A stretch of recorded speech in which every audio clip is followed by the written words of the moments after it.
Hello, everybody. Welcome to today's Love Stream and Dating 3.0. I am Lisa Rose. I have some really juicy stuff to share with you today that I am excited to talk about because it's going to make your dating life more fun and quite possibly your business more successful.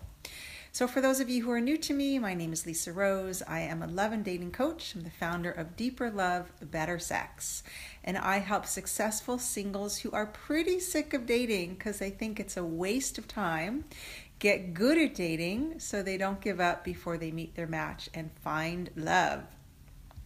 So today I'm going to talk to you about some of the parallels between ways that I have discovered make dating more pleasurable and more successful that also spill over and overlap into contributing to my business success. So I'm just going to get right to it. Number one, knowing who's a fit, right? When we're out in the dating world, if you are online, if you're going on dates, there's a whole lot of choices.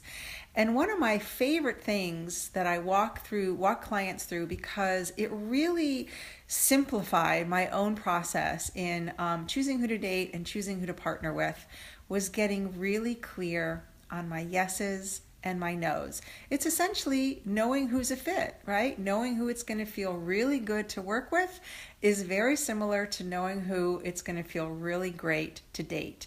And there's something about having that clarity that I love this analogy. It's like if I go to a restaurant and I say, I'd like some food, versus I'd say, I'd like a salad, please leave the onions on the side and put the dressing over here, right?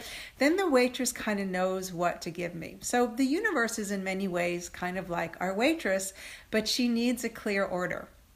And how this relates to business is, the clearer and clearer I get through a very similar process about who to work with is if somebody has a chat with me, somebody's interested in working with me, and I am not thrilled about spending a month or a few months with them, I just don't invite them to work together, right? And as a result, the people that are in my roster are people I look forward to spending time with, and we have great chemistry and we have great synergy.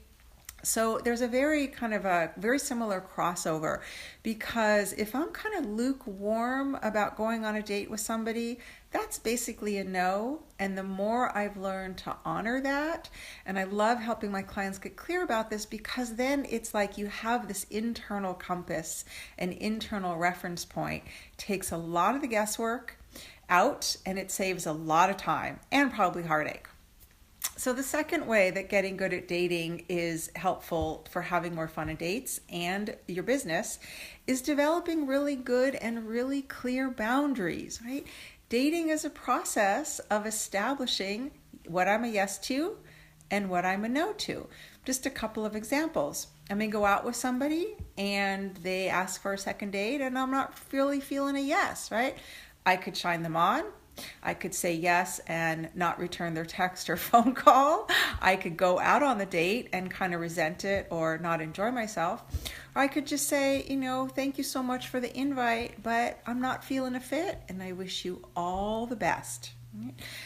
A big one that comes up, I hear a lot from my clients, and this is something that, it took me a while to get really good at, but now it's fairly smooth for me. Sometimes one person is ready to have sex sooner than the other person is. So how do you negotiate that? How do you stick with what feels true, which is your boundary, while also acknowledging that they may want something else? So this is really apparent when it comes to biz, because sometimes clients ask us for stuff that we're not a yes to. So how do you set that boundary in a loving but clear way? So number 2 is setting boundaries.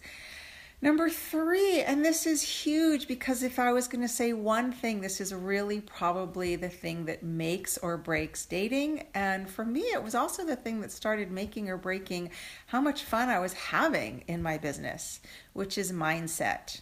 This is how I get off the roller coaster that dating used to be, going on that ride and highs and lows. This happened, so I'm happy. This didn't happen, so I'm disappointed. This happened, so I'm confused. And just staying with equilibrium so that I come back to that as my ground and my base rather than going on that ride of highs and lows. And there's a whole bunch of tools and tips and suggestions that I offer and teach. But I would say the main one is just notice what you're thinking. Notice the story that you're making up and notice if it makes you feel good or if it makes you feel bad. Does it make you feel good? I bet you there's a story you can choose that would feel better. So that's the third one.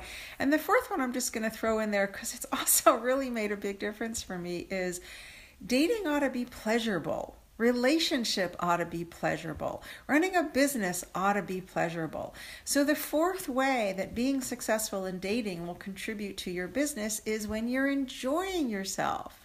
When you're going out on dates with men that you really like being with and you have a good time. That's a lot of what I look forward to in my week is going out on dates that I enjoy, doing fun stuff. Not every single one of them is great, but the majority of them are because I've gotten really good at either turning a mediocre date into a good date or just not going on dates with men where it's not likely to be a great date. Pleasure is such great fuel, right? It creates all these neurotransmitters and oxytocin. And when I'm feeling pleasurized, I have more stamina and more juice. Everything just flows better. So I hope this was helpful for you. If you are catching the replay and you have any questions or comments, feel free to leave them. If you just stopped by and took a listen, I'd love to know that you were here. So introduce yourself, maybe tell me where you're from. And if you found this helpful and you'd like more tips for dating success, you can find me in my group room, which is called Dating Wisdom for Successful Singles here on Facebook. And if you are struggling with dating, whether you're not going out on dates or the dates that you go on kind of suck or you're not having a good time or you feel like there's all this stuff that comes up that you don't really know how to navigate smoothly, and as a result, you're either feeling frustrated and discouraged or you've just kind of opted out and are just not really dating, let's do something about that. Let's get you excited about dating. Let's get you good at dating. They really go hand in hand. So I just opened up 2 more spots to talk to 2 women who are ready for a dating makeover. And this is my complimentary 20-minute session where we are not just going to talk about what's not going so well, but we're going to help you change it up so you start having a lot more fun and a lot more success. All right, everybody, I wish you a wonderful rest of your day. Take care. Bye.